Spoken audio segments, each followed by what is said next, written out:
Hi viewers, welcome to my YouTube channel. आप लोग कैसे हो? आई होप आप सब ठीक होंगे। तो आज के वीडियो में हम पेपर 1 के यूनिट 1.3 के बारे में पढ़ेंगे, जो कि बेंचमार्क डिसेबिलिटी के बारे में है। तो without wasting much time, let's get started. तो जैसे कि आप स्लाइड में देख रहे हैं, बेंचमार्क डिसेबिलिटी पढ़ने से पहले दो मेन एक्ट के बारे में समझ लेते हैं। तो सबसे पहला एक्ट है पर्सन विद डिसेबिलिटी एक्ट, जो कि 1995 में बना था और उसी का कन्वर्जन हुआ था right of person with disability act, जो 2016 में बना था। ये RPWD एक्ट है। तो जो पर्सन विद डिसेबिलिटी एक्ट था PWD वाला एक्ट, उसमें डिसेबिलिटी सेक्टर के राइट्स के बारे में नहीं गिवन था, तो इसीलिए उसका कन्वर्शन हुआ RPWD एक्ट, जिसमें उसके राइट्स के बारे में बताया गया है। तो जो नेक्स्ट स्लाइड में बढ़ते हैं, तो जो PWD एक्ट है उसके अकॉर्डिंग 7 तरह के डिसेबिलिटीज़ है, जैसे कि आप स्क्रीन में देख रहे हैं। Blindness, low vision, leprosy cured, hearing impairment, locomotor disability, mental retardation and mental illness. अब जो नेक्स्ट स्लाइड में देख रहे हैं बेंचमार्क डिसेबिलिटी, तो ये RPWD एक्ट 2016 के अकॉर्डिंग बताया गया है कि कोई भी डिसेबिलिटी जिसमें 40% हो, 40% डिसेबिलिटी कोई भी टाइप के हो, जो कि हम अभी पढ़ेंगे 21 टाइप्स के होते हैं, तो उसके अकॉर्डिंग कोई भी 40% डिसेबिलिटी हो जो कि डिसेबिलिटी सर्टिफिकेट में मेंशन होती है, तो उसी को हम कहेंगे बेंचमार्क डिसेबिलिटी। तो according to RPWD act there are total of 21 disability. तो अब नेक्स्ट स्लाइड में देखते हैं कि नेक्स्ट स्लाइड में आपको दिख रखा होगा एक फ्लो चार्ट बनी है जिसमें सारे 21 डिसेबिलिटीज़ के नाम दिए हुए हैं। तो अब हम इन सारे 21 डिसेबिलिटीज़ के बारे में एक एक करके समझेंगे। तो पहला है हमारा फिजिकल डिसेबिलिटी, जिसमें लोकोमोटर डिसेबिलिटी है। तो फिजिकल डिसेबिलिटी वही होती है, नाम से पता चल रहा है फिजिकल, और लोकोमोटर भी डिसेबिलिटी वही होती है जहाँ पे मोटर फंक्शनिंग होती है, जहाँ पे मूवमेंट का होगा, जहाँ पे हम एक इसमें लिखा है कि a persons inability to execute distinctive activities associated with movement of self and objects resulting from affliction of musculoskeletal और नर्वस सिस्टम और बोथ। तो अगर हम कोई भी हमें मूवमेंट में दिक्कत आ रही है, एक जगह से दूसरी जगह मूव करने में दिक्कत आ रही है, मसल्स हमारे साथ नहीं दे रहे हैं, या कुछ ऑब्जेक्ट को मूव करने में अगर हमें दिक्कत आ रही है, डिफ़िकल्टी हो रही है, तो वो लोकोमोटर डिसेबिलिटी के अंदर आ जाएगी। अब लोकोमोटर डिसेबिलिटी के अंदर दे रखा है, पहला जो टाइप है वो है एसिड अटैक विक्टिम। तो एसिड अटैक विक्टिम वो होता है कि कोई भी एक पर्सन है जिसके ऊपर कोई किसी ने एसिड फेंक दिया हो, या कोई भी ऐसा केमिकल फेंक दिया हो जिससे हमारी बॉडी में कोई भी प्रॉब्लम आ सकती है, डैमेज हो सकती है। तो अब जैसे कि पिक्चर में देख रहे हैं, ये सबसे बेस्ट एग्जांपल है मूवी का छपाक करके, जो मूवी है जो दीपिका पादुकोण ने किया था, जिसमें एक ये ट्रू स्टोरी है लक्ष्मी के बारे में, जिसका फेस में आप देख रहे हो पूरा एसिड है। तो ये डिपेंड करता है कितना वो बर्न होता है, इससे बहुत हमारी स्किन वैसे ही सेंसिटिव होता है, तो बर्न्स होने लग जाता है। अगर आई के पास हुआ तो आई डैमेज हो जाएगी, नोज़ के पास हुआ नोज़ डैमेज होने के चांसेस है। तो ये बहुत ही बड़े केस में है कि ये डैमेज काफ़ी हद तक कर सकता है। नेक्स्ट स्लाइड में देखते हैं ड्वार्फिज्म। अब ये क्या होता है? बोनापन, आपने नाम तो सुना ही होगा। तो ये एक मेडिकल या जेनेटिक कंडीशन है जो हमारे जीन से प्रोवाइड होता है, जो हेरिडिटी से प्रोवाइड होता है। तो हम ऐसे ही किसी को नहीं कहेंगे ड्वार्फिज्म है, उसका एक रेंज होती है जो कि हाइट है 4 फीट 10 इंचेस या 147 सेंटीमीटर या उससे कम, वो हुआ तब जाके हम उनको ड्वार्फिज्म की कैटेगरी में डालेंगे। अब उनमें आप देखोगे तो उनके छोटे छोटे हाथ पैर होंगे, आर्क्ड लेग्स होंगे, बैलेंसिंग में उनको दिक्कत होगी। नेक्स्ट है हमारा लेप्रेसी क्योर्ड पर्सन। अब लेप्रेसी क्योर्ड पर्सन कौन होते हैं? ये वो लोग होते हैं जो लेप्रेसी से क्योर हो चुके हैं, बट फिर भी उनमें वो दिक्कतें पाई गई हैं। इसमें 3 मेन कैटेगरीज बता रखी है, तो ये तीनों लेप्रेसी क्योर्ड में ही आएंगी। तो पहला है कि जब सेंसेशन में दिक्कत हो रही है, सेंसेशन वो लोग जब हमें कोई टच करता है तो हमें फील होता है कि किसी ने टच किया, तो उन्हें वो सेंसेशन फील नहीं होती हैंड्स फीट में, और उनको कोई पर इससे आईलिड में भी दिक्कत आ सकती है, बट कोई मेजर डिफॉर्मिटी नहीं हुई है। सेकेंड है कि एक डिफॉर्मिटी हुई है, सेंसेशन में भी दिक्कत आ रही है, बट वो थोड़ा बहुत अपना डे टू डे लिविंग के लिए कोई भी इकोनॉमिक टास्क एक्टिविटी परफॉर्म कर पाते हैं। तीसरा है कि बहुत एक्सट्रीम फिजिकल डिफॉर्मिटी हो चुकी है, बहुत ज़्यादा क्रॉनिक हो चुका है सिचुएशन, एंड वो अपना टास्क भी परफॉर्म नहीं कर रहे, तब ये तीनों कैटेगरी लेप्रेसी क्योर्ड पर्सन में आएंगी। अब इनमें कुछ सिम्टम्स भी है, जैसे कि आप उन्हें देखोगे तो उनके ऑर्गन्स लॉस होंगे, उनके मसल्स वीक होगी, फिर रेडनिंग ऑफ स्किन भी आप देख पाओगे, और जैसे कि आप पिक्चर्स में देख ही रहे हो कैसे वो दिखते हैं, स्किन भी डैमेज हो जाती है, मसल्स वीक भी हो जाते हैं। तो ये सारे जो है ये सिम्टम्स हैं लेप्रेसी क्योर्ड पर्सन के। नेक्स्ट है हमारा सेरेब्रल पॉल्सी, जिसको हम सीपी के नाम से भी जानते हैं। तो ये एक ऐसा न्यूरोलॉजिकल कंडीशन है, मतलब नर्वस सिस्टम जहाँ पे हमारे मसल्स और ब्रेन के कोऑर्डिनेशन में दिक्कत आ जाती है। तो ये हमारे जैसे लिखा है यूजली अकरिंग बिफोर, ड्यूरिंग और शॉर्टली आफ्टर बर्थ होता है। इससे हमारे मूवमेंट में दिक्कत आती है, बैलेंसिंग में दिक्कत आती है, हमारे मसल स्टिफ होने लग जाते हैं, हम प्रॉपर वॉक भी नहीं कर पाते, हमें सपोर्ट की नीड होती है। तो ये सब इसके सेरेब्रल पॉल्सी के अंदर आते हैं। नेक्स्ट है हमारा मस्कुलर डिस्ट्रॉफी। अब मस्कुलर डिस्ट्रॉफी क्या है? ये एक जेनेटिक मसल डिजीज़ है, जेनेटिकली जो होते हैं, जिससे हमारे जो मसल्स हैं वो वीक हो जाते हैं, हमें चलने में दिक्कत आ जाती है। और ये किस किस रीज़न से होते हैं?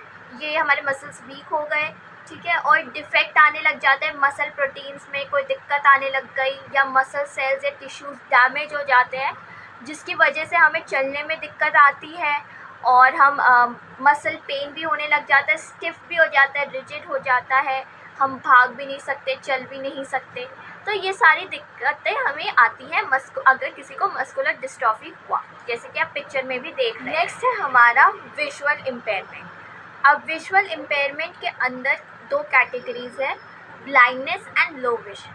तो सबसे पहले हम ब्लाइंडनेस के बारे में समझते हैं। तो ब्लाइंडनेस एक ऐसा कंडीशन है जब तुम बेस्ट पॉसिबल वेज के बाद भी बेस्ट करेक्शन कर लिया, जैसे सर्जरी कर ली, आईलिड्स लगा लिए, लेंस लगा लिए, कैटरैक्ट हो गया, मतलब बहुत कुछ पॉसिबल वेज है, वो सारे कर लिए, बट स्टिल ये दिक्कतें आ रही है। जैसे पहला दिक्कत ये है total absence of site, complete blindness हो रही है। फिर विजुअल एक्यूटी, मतलब कितने डिस्टेंस तक हम वो ऑब्जेक्ट को देख सकते हैं, कितना शार्प है। तो वो है अगर लेस देन है 3/60 और लेस देन 10/200। 3/60 हमारे मीटर्स में है एंड 10/200 हमारे फीट्स में है। In better I with best possible correction, अगर ये है तो ब्लाइंडनेस के अंदर आ जाएगा। और फील्ड ऑफ विजन, वो एक फील्ड ऑफ विजन है कि मतलब वही कि कितने डिग्री तक हमारा आई देख सकता है। तो वैसे तो हम 360 डिग्री ऑल टुगेदर देख सकते हैं, बट उसमें 10 डिग्री या उससे कम है तो ये आ जाएगा ब्लाइंडनेस के अंदर। हमारा है लो विजन। अब हम लो विजन समझेंगे कि लो विजन होता क्या है। तो जैसे कि आप स्क्रीन में देख रहे हैं कि लो विजन में आप बेस्ट पॉसिबल वेज कर रहे हो, जो भी पॉसिबिलिटी है उसे करेक्ट करने के लिए वो सब आप कर रहे हो, बट स्टिल जो उसकी विजुअल एक्यूटी होगी वो होगी 6/18 और लेस देन 20/60 अप टू 3/60 और अप टू 10/200। तो अगर इस रेंज में आता है तो हम कहेंगे लो विजन, और उसमें जो लो विजन की जो फील्ड ऑफ विजन होती है वो है लेस देन 40 डिग्री। तो ये आपको जो डेटा है ना, ये डेटा आपको एग्ज़ाम पॉइंट ऑफ व्यू से याद करना पड़ेगा, तभी आप ये डेफिनेशन लिख सकते हैं। तो लो विजन में हम देखेंगे कि कैसे कोई जो बच्चा है जिसको लो विजन है वो या तो कोई स्पेसिफिक ऑब्जेक्ट देखेगा, मतलब और सराउंडिंग में कोई स्पेसिफिक ऑब्जेक्ट देखेगा, पर्सन देखेगा, बट एज अ होल नहीं देख पाएगा, या तो वो बहुत जो भी बुक या न्यूज़पेपर में जो भी कंटेंट लिखा होगा वो बहुत सामने से आके देखेगा, पढ़ेगा, फिर उसको इंस्ट्रक्शन पढ़ने में दिक्कतें आएगी। तो ये सारे सिम्टम जो है ये लो विजन के अंदर आते हैं।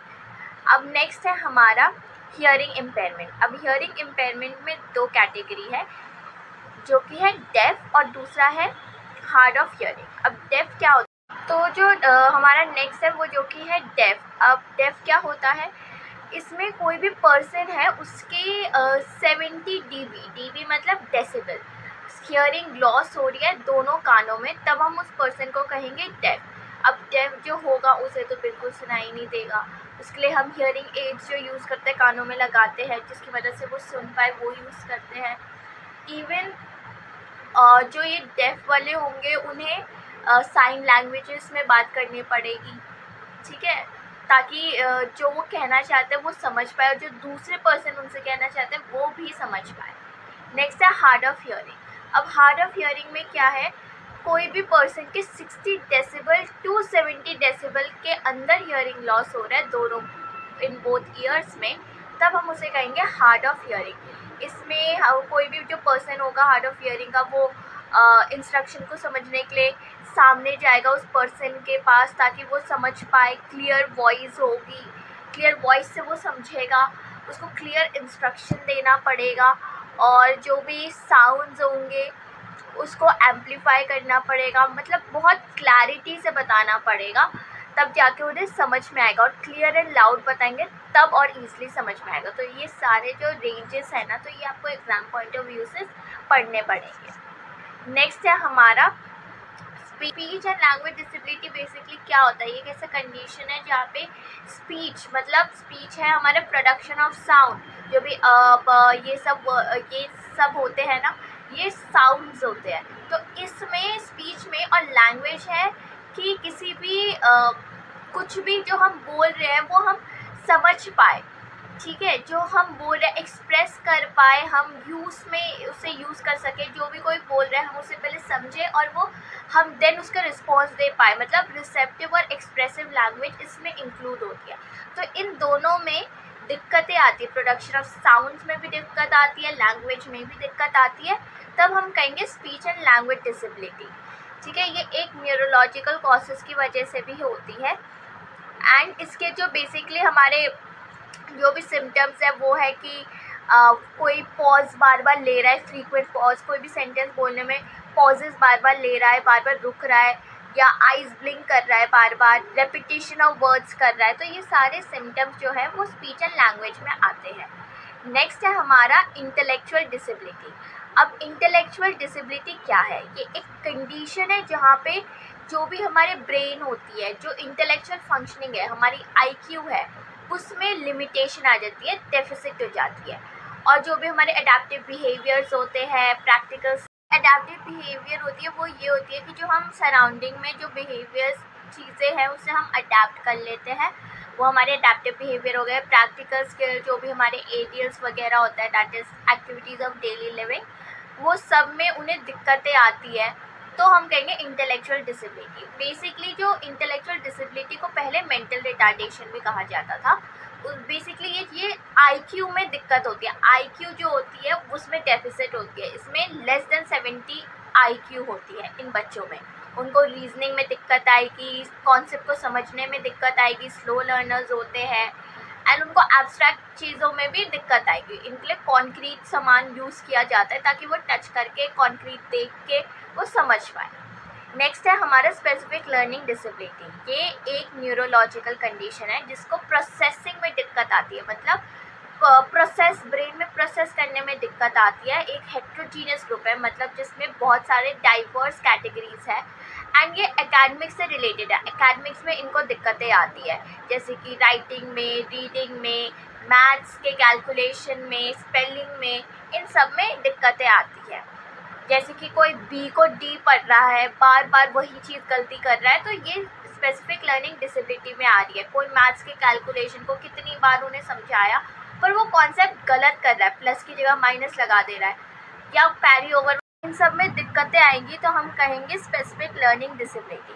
अब नेक्स्ट है हमारा ऑटिज्म स्पेक्ट्रम डिसऑर्डर। अब ये एक डेवलपमेंटल कंडीशन है, न्यूरो डेवलपमेंटल कंडीशन है, जहाँ पे हमारे न्यूरोलॉजिकल प्रोसेसिंग, नर्व्स जहाँ पे होते हैं, ब्रेन जहाँ पे यूज़ होता है, नर्वस सिस्टम, तो एक न्यूरो डेवलपमेंटल कंडीशन है जो कि फर्स्ट 3 इयर्स में हमें पता चल जाता है कि किसी को ऑटिज़म है या नहीं। उनको कम्युनिकेशन में दिक्कत आती है, सोशल होने में दिक्कत आती है, दोस्त बनाने में दिक्कत आती है, अलूफ रहना पसंद करते हैं, एंड रेपिटेटिव बिहेवियर होता है, किसी सेम एक्टिविटी को बार बार रिपीट करना, जैसे पेन को पकड़ के ठक ठक कर रहे हो तो बार बार वो रिपीट करते रहना। तो ये सारी चीज़ें ऑटिज़म स्पेक्ट्रम डिसऑर्डर में आती हैं। नेक्स्ट है मेंटल बिहेवियर। अब मेंटल बिहेवियर में पहला है मेंटल इलनेस। अब मेंटल इलनेस को इंटेलेक्चुअल डिसेबिलिटी से कंफ्यूज मत होना। जो मेंटल इलनेस है वो एक ऐसा एक डिसऑर्डर है जहाँ पे हमारे थिंकिंग, मूड वगैरह सब मेमोरी में अफेक्ट होता है। ये क्योर हो सकता है, बट जो इंटेलेक्चुअल डिसेबिलिटी है, जिसको मेंटल रिटार्डेशन पहले कहा जाता था, वो क्योर नहीं हो सकता, वो इम्प्रूव किया जाता है। तो ये डिफरेंस समझ लेना।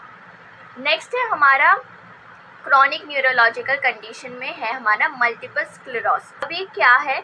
ये एक इन्फ्लेमेटरी नर्वस सिस्टम डिजीज है जहाँ पे हमारा जो स्पाइनल कॉर्ड होता है और ब्रेन, उसमें कम्युनिकेशन नहीं हो पाती, जिसकी वजह से बहुत एरियाज में दिक्कतें आने लगती है। नमनेस हो जाती है, मतलब नम हो जाएगा एक पार्ट, ठीक है, और उसके बाद तुम्हारी बॉडी बहुत वीक सी हो जाएगी एंड मूवमेंट में भी दिक्कत आने लगेगी। तो ये सारी चीज़ें ना इसके सिम्टम्स हैं। नेक्स्ट है हमारे पार्किंसन डिजीज़। अब पार्किंसन डिजीज़ क्या है? ये एक ऐसा प्रोग्रेसिव डिजीज़ है जहाँ पे हमारी जो बॉडी है, जो बॉडी होती है वो रिजिड हो जाती है, स्टिफ हो जाती है, एकदम टाइट सी होती है, स्लोनेस आने लग जाती है, मूवमेंट में दिक्कत होने लग जाती है, ट्रेमर्स आने लग जाते हैं। मतलब जब बॉडी ऐसे जब हाथ, आपने देखा ही होगा जब ओल्ड एज में लोग जब कुछ काम करते हैं या वो जब चलते हैं तो उनके हाथ ऐसे ऐसे हिलते हैं, है ना, तो ये होता है ट्रेमर्स। तो ये स्पेसिफिकली एल्डरली पीपल में और मिडिल एजेड में अफेक्ट करता है। तो ये दिक्कतें जब आती है तो हम इसे पार्किंसन डिजीज़ कहेंगे। नेक्स्ट है ब्लड डिसऑर्डर। अब ब्लड डिसऑर्डर के अंदर भी हीमोफीलिया है। अब हीमोफीलिया क्या होता है? ये मेनली विमेन में ज़्यादा अफेक्ट करते हैं, मेल में ज़्यादा अफेक्ट करते हैं। एंड ये है कि जब हमारी नॉर्मल ब्लड क्लॉटिंग नहीं होती है, जैसे अगर कहीं हाथ कट लग जाता है हाथ में और फिर खून बहता है और फिर खून रुक ही नहीं रहा, कंटिन्यूस बहता जा रहा है, तो इसकी वजह से हीमोफीलिया होने के चांसेस है। तो जो नॉर्मल क्लॉटिंग नहीं होती है ब्लड की, तब हीमोफीलिया होने के चांसेस होते हैं। नेक्स्ट है थैलेसेमिया। अब थैलेसेमिया क्या होता है? ये है कि एब्सेंट अमाउंट ऑफ हीमोग्लोबिन, मतलब हीमोग्लोबिन जो हमारा आरबीसी होती है, रेड ब्लड सेल्स होते हैं, वो बिल्कुल नहीं है। अब आपको पता है हमारे बॉडी के लिए डब्ल्यूबीसी, वाइट ब्लड सेल, और आरबीसी दोनों कितने ही इम्पॉर्टेंट होते हैं। तो जब आरबीसी बिल्कुल ही नहीं होगा तो बहुत सारे प्रॉब्लम होने के चांसेस है। तो एक जो इशू दिखा रहा है, एक डिसऑर्डर जो है वो है थैलेसेमिया। नेक्स्ट है सिकल सेल डिजीज़। अब सिकल सेल डिजीज़ क्या है? ये सिकल सेल डिजीज़ तब होता है जब हमारे कोई बॉडी में कोई कॉम्प्लिकेशंस आ रही है ना, जो क्रॉनिक एनीमिया होती है, पेनफुल चीज़ें होने के चांसेस होते हैं। अब ये भी हीमोग्लोबिन की कमी की वजह से ही होते हैं। अब कमी कब होते हैं? जब कोई सेल, जो मेम्ब्रेन होता है, आरबीसी का जो सेल मेम्ब्रेन होता है, वो टूट जाता है, ख़त्म हो जाता है, डिस्ट्रॉय हो जाता है, तब हीमोग्लोबिन कम हो जाता है, तब कहेंगे सिकल सेल डिजीज़ है। नेक्स्ट है मल्टीपल डिसेबिलिटी लास्ट। अब मल्टीपल डिसेबिलिटी क्या है? कि एक से ज़्यादा डिसेबिलिटी होना। कोई भी, मतलब एक पर्सन को, एग्जाम्पल है डेफ ब्लाइंडनेस। अब डेफ ब्लाइंडनेस क्या है? नाम से ही पता चला, डेफ और ब्लाइंडनेस। किसी एक पर्सन में वो पर्सन डेफ भी है और ब्लाइंड भी है, तो बहुत बड़ी दिक्कत होगी, क्योंकि उसको बहुत सारी चीज़ों में वो उसे सुन भी नहीं पाएगा और ना तो देख पाएगा। तो उसके लिए क्या क्या इंटरवेंशन स्ट्रैटेजीज होगी। तो इसमें यही होती है मल्टीपल डिसेबिलिटी। तो एक कंडीशन, मतलब एक कंडीशन से ज़्यादा कंडीशन किसी एक पर्सन को हो रही है, तो इसमें बहुत सारी चीज़ों में अफेक्ट आ सकता है। वो एजुकेशनल एरिया में भी हो सकता है, डेवलपमेंटल, कम्युनिकेशन, सोशल, और वो सीवियरिटी बेसिस में हो सकते हैं। हमारा जब अब लास्ट जो पॉइंट है वो है लीगल प्रोविजंस। अब लीगल प्रोविजंस क्या है? इन स्पेशल नीड्स वाले बच्चों के लिए कुछ लीगल प्रोविजंस बनाई गई है, बहुत सारी प्रोविजंस है, बट हमने मेन पॉइंट्स लिखे हैं, बस जो मेन लगे। वही प्रोविजंस हमें मिल कर रखे हैं, जैसे कि है 4% रिजर्वेशन कोटा। अब 4% रिजर्वेशन मिलनी चाहिए ये स्पेशल नीड्स वाले बच्चों को, एंड उनके लिए स्पेशल कोड्स भी बनाए गए हैं जहाँ पे स्पेसिफिकली इन स्पेशल नीड्स वालों के केसेस को हैंडल किया जाता है। नेक्स्ट है फ्री एजुकेशन। अब आपको तो पता है नॉर्मल बच्चों के लिए भी फ्री एजुकेशन है, इनके लिए भी फ्री एजुकेशन है। एज ग्रुप दे रखी है 6 to 18 ईयर्स, इनके लिए फ्री एज ग्रुप है, फ्री एजुकेशन है, सॉरी। नेक्स्ट है फाइनेंशियल सपोर्ट भी इन लोगों को मिल रहा है, नेशनल फंड्स उन्हें प्रोवाइड होते थे। नेक्स्ट है उनके पास राइट है अपने हेल्थ केयर फैसिलिटीज़ के लिए, सैनिटेशन, एम्प्लॉयमेंट, जो भी एक नॉर्मल सिटीज़न ऑफ इंडिया या नॉर्मल सिटीज़न के लिए होते हैं राइट्स, वो सारे राइट्स इनके लिए भी बने थे। तो ये बेसिकली कुछ प्रोविजंस थे जो इनके लिए मैंने मेंशन किए। आप और भी प्रोविजंस लिख सकते हैं एग्ज़ाम पॉइंट ऑफ व्यू से। आई होप आपको आज का वीडियो अच्छा लगा होगा, आपको जो भी इंफॉर्मेशन मैंने दी वो क्लियर हुई होगी। Please do like, share, subscribe and press the bell icon for further notification. Next video जल्द ही आएगी, तब तक के लिए bye and stay tune for the next video. Thank you.